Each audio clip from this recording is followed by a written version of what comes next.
The big money will start coming in on August 1st. U.S. President Donald Trump on Tuesday reiterated that countries targeted by his so-called reciprocal tariffs will start paying on August 1st, and that there will be no extensions. This follows his announcement Monday of new higher tariffs on 14 countries. I think it was made clear today by the letters that were sent out yesterday and today. Treasury Secretary Scott Bessent said the U.S. could bring in more than $300 billion by the end of the year. We will have taken in about $100 billion in tariff income thus far this year, and that's with the tariffs, the major tariffs not having started till the second quarter.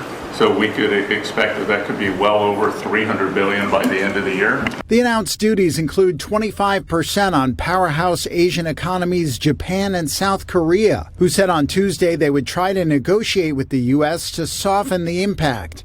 Japan's top trade negotiator Ryose Akazawa held a 40-minute phone call with U.S. Commerce Secretary Howard Lutnick and sought concessions for Japan's automobile industry.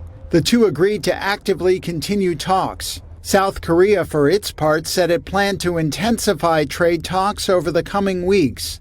Meanwhile, the European Union, the largest bilateral trade partner of the U.S., is aiming to strike a deal before August 1st. Trump said Tuesday he was close to finalizing an agreement with the bloc. We're probably 2 days off from sending them a letter. We are talking to them. I just want you to know, a letter means a deal.